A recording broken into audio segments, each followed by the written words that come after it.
बिस्मिल्लाहिर्रहमानिर्रहीम। नाज़रीन, मैं हूं जावेद बलोच और उम्मीद है आप लोग खैरियत से होंगे। इस्लामाबाद हाई कोर्ट के 6 जज साहबान पर आज सुप्रीम कोर्ट के 7 रुकनी बेंच ने समाअत की और मामला जो है वो पूरी दुनिया ने देखा, पूरी कौम ने देखा, लाइव जो है वो टेलीकास्ट किया गया।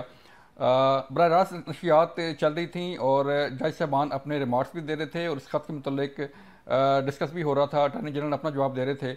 इसमें इस समाअत के दौरान जो है मुख्तलिफ सवाल उठाए गए। एक तो बड़ा अहम सवाल ये था कि चीफ जस्टिस कादी फाइज़ साहब ने कहा कि सुप्रीम कोर्ट जो है इस्लामाबाद हाई कोर्ट के या किसी भी हाई कोर्ट के काम में मुदाखलत नहीं करती।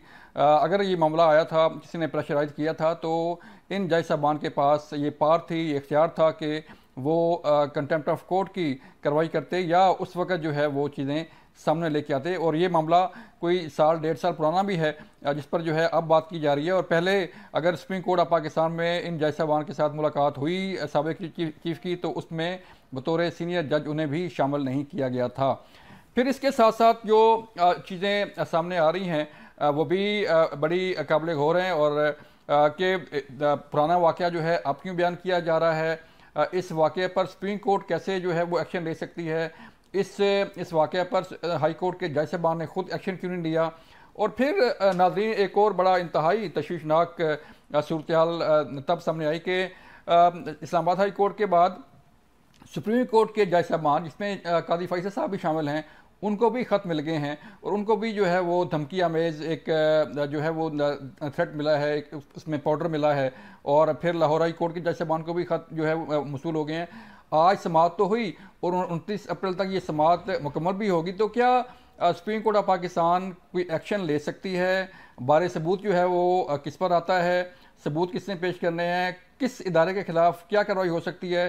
हमारे साथ मौजूद हैं साबिक अटॉर्नी जनरल इरफान कादर साहब। उनसे हम रहनुमाई लेंगे, उनसे पूछेंगे कि ये मामला क्या है और किस तरफ जा सकता है। इरफान कादर साहब, बहुत शुक्रिया सर वक्त देने का।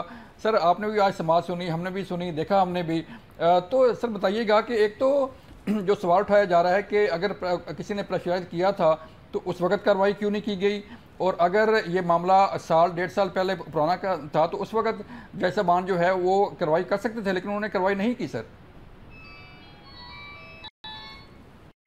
हाँ, ये सवाल बिल्कुल मैं समझता हूँ दुरुस्त है कि अगर उनके पास इसका इख्तियार था कि उनको कोई दबाव में ले या उनकी आज़ादी के रास्ते में, अदलिया की आज़ादी के रास्ते में कोई आए जी, तो अदालतें हमारी इतनी कमज़ोर नहीं हैं, उनको ये पावर्स अवेलेबल हैं कि वो एक्शन लें और ख़ास तौर पे कंटेम्प्ट ऑफ कोर्ट के कानून के तहत ले सकती हैं।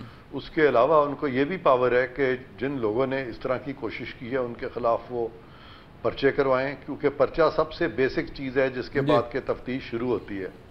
और तफ्तीश करना जो है वो जज साहिबान का काम नहीं है कि अपने मामले में वो खुद ही तफ्तीशी बन जाएं।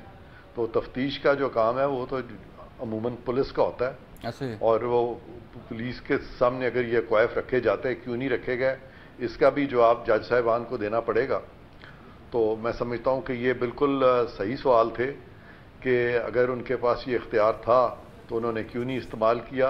अगर ये वाक़या आज से कुछ अर्सा पहले हुआ था तो उस वक्त खामोशी क्यों इख्तियार की गई।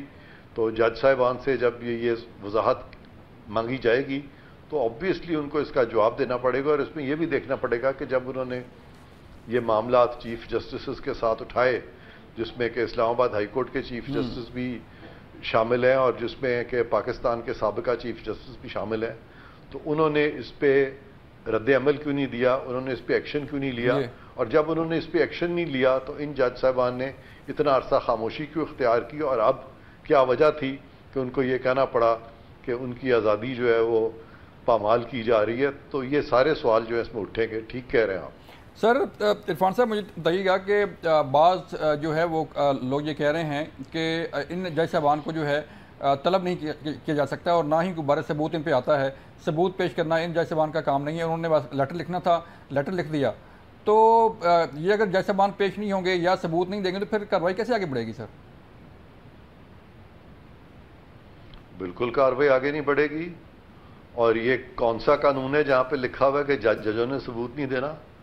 सबूत तो जिसके साथ भी कोई ऑफेंस होता है, जिसके साथ भी कोई वाक़या होता है, जिसका भी कोई नुकसान होता है या जिसके खिलाफ कोई जुर्म करता है, तो सबसे पहले तो वो शख्स अपनी शिकायत लेके वहाँ पहुँचता है थानेदार के पास। तो जज भी एक उसी तरह का एक इंसान है जैसे कि मैं और आप हैं जी। तो अगर वो अपने कोर्ट के बारे में सेंसिटिव है तो वो तो मैंने बता दिया, कंटेम्प्ट ऑफ कोर्ट का उसको पावर है। लेकिन अगर वो समझता है कि उसके घर में कोई घुसा है या चोरी हुई है या उसको डराया धमकाया गया, तो उसके लिए पुलिस है। यही दो रास्ते हैं, और कोई तीसरा रास्ता तो नहीं है कि जहाँ के किसी कानून में लिखा हो कि अगर जज के साथ कोई ऑफेंस होगा तो जज जो है नॉर्मल जो चैनल्स हैं उनका दरवाज़ा नहीं खटखटाएगा, पुलिस के सामने जज नहीं जा सकता। ऐसी तो कोई चीज़ कानून में नहीं लिखी हुई। और मैं खुद हैरान हूँ कि कुछ वकला की तरफ से ऐसी बातें आई हैं। वो क्यों ऐसी बातें कर रहे हैं? क्योंकि जज जो है वो एक उसको कोई इस तरह की तो इस्तिस्ना हासिल नहीं है कि उसके घर में कोई ऑफेंस होता है तो वो खुद ब खुद ही प्रूव हो जाएगा और उसको शवाहिद भी देने की ज़रूरत नहीं है और उसको एक दरख्वास्त देने की भी ज़रूरत नहीं है, उसको अपनी शिकायत जो है वो दर्ज कराने की भी ज़रूरत नहीं है। ऑटोमेटिकली सब कुछ हो जाएगा। तो ऑटोमेटिकली तो कुछ नहीं होगा। तो सर जैसे कि पहले कमीशन बना इस कार्रवाई इस पे इंक्वायरी करने के लिए, जारी बात है कमीशन बनता तो वो लोगों को तलब करता, इंक्वायरी करता, फिर अपनी रिपोर्ट पेश करता। अब जबकि लार्जर बेंच बन गया, उस कमीशन को भी मुतनादा किया गया। इस कमीशन के जो सरबराह थे जिलानी साहब, उन पे आज सुप्रीम कोर्ट में ड्यूरिंग हियरिंग ये बात सामने आई कि उन पे भी जो है वो ट्रोलिंग की गई, उन पे प्रेशराइज किया गया उन्हें, और फिर बिलाखिर जो है उन्हें अलग होना पड़ा। तो अब जारी बात है कि लार्जर बेंच बन गया है, समाअत हो रही है, तो इंक्वायरी सर कौन करेगा?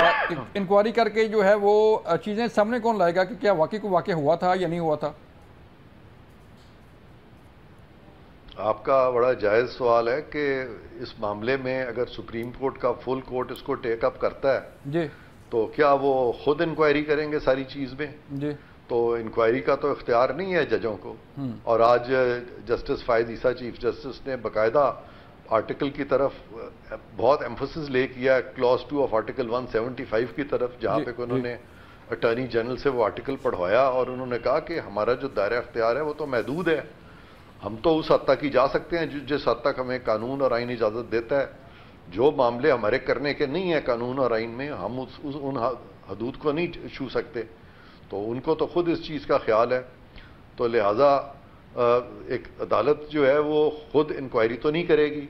अब इतने दिन सुनने के बाद अगर उन्होंने यही फैसला करना है कि जी इंक्वायरी किसी और ने करनी है, तो बेहतर है कि पहले ही इंक्वायरी किसी और से करा ली जाती। इसीलिए एक कमीशन बना था और वो जस्टिस तसद्दुक़ जिलानी जो है गालिबन वो बहुत अंडर प्रेशर आ चुके थे क्योंकि शोर बहुत मच गया था और उनका ख्याल था कि अब चूँकि जिस तरफ भी मेरी रिपोर्ट आएगी, क्योंकि दोनों तरफ आप देख रहे हैं कि एक उसके सियासी पहलू भी है, सियासी महरक़ात भी हैं, तो उनका ख्याल था कि जिस तरफ भी रिपोर्ट आएगी तो जो मुखालिफ सिमत से आवाज़ें उठनी शुरू हो जाएंगी तो मैं इस कंट्रोवर्सी में क्यों आऊँ। और वो इसी वजह से चले गए थे। तो ये चीज़ें एड्रेस करने की कि मुल्की हालात को इस हद तक इस नैज पे किसने पहुँचाया कि आज जजेस जो हैं उनके लिए प्रॉब्लम है, खुद अपने मामलात में वो फैसला नहीं कर सकते, वो कंटेम्प्ट पे इनिशिएटिव नहीं ले सकते, कंटेम्प्ट प्रोसीडिंग्स इनिशिएट नहीं कर सकते। अगर उनको किसी कमीशन का हेड बनाए तो वहाँ पे भी उनके लिए मुमकिन नहीं है फैसला देना। तो ये जो अदलिया का एक रोल था, उससे जो एक माहौल में एक इस तरह का प्रेशर उन पे आ जाता है, खुद ब खुद जजेस प्रेशर ले लेते हैं।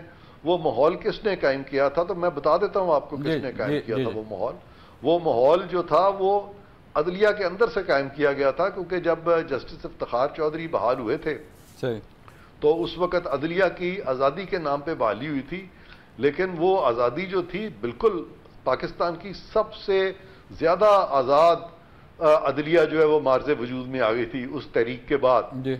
लेकिन फिर वो ऐसी अदलिया थी जो क्लॉज 2 ऑफ आर्टिकल 175 से गवर्न नहीं हो रही थी, बल्कि वो एक मादर पिदर आज़ाद अदलिया बन गई। ऐसे ही। और इसी वजह से फिर कुछ चीफ जस्टिस ने इस कदर खिलवाड़ किया अपनी अथॉरिटी से, अपनी पावर से, अपनी जुरिस्डिक्शन से, कि वो सब हमने देखा। उसमें इफ्तिखार चौधरी साहब भी शामिल थे, उसमें वो शख्स जो है जिसने वो जो जज था जवाद ख्वाजा वो भी शामिल था, उसने भी बहुत अपनी हदूद को और कयूद को पार किया।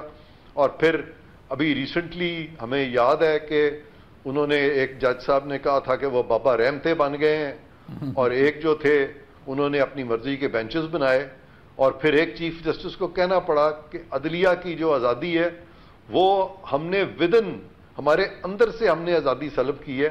और अंदर से कैसे की है कि चीफ जस्टिस जब अपनी मर्जी के बेंचेस बनाने शुरू कर दिए और एक चीफ जस्टिस पूरे सुप्रीम कोर्ट पे हावी आ गया, तो अदलिया की आज़ादी और सुप्रीम कोर्ट की आज़ादी तो एक फर्द वाहिद चीफ जस्टिस ने ख़त्म कर दी थी। तो ये सारे मामला भी फिर क्या यहाँ पे एड्रेस होंगे?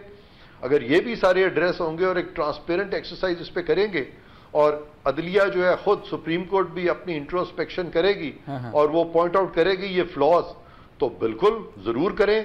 और ये वाकई एक बहुत बड़ी यानी एक तारीखी ये एक प्रोसीडिंग्स होंगी अगर इस तरह से न्यूट्रलिटी के साथ इसको देखा जाए। उसमें फिर ये भी देखना पड़ेगा कि पाकिस्तान के चंद पीसीओ जजेस ने पाकिस्तान के कॉन्स्टिट्यूशनल जजेस को 31 जुलाई की जजमेंट से निकाल दिया था, जो कि पार्टी भी नहीं थे।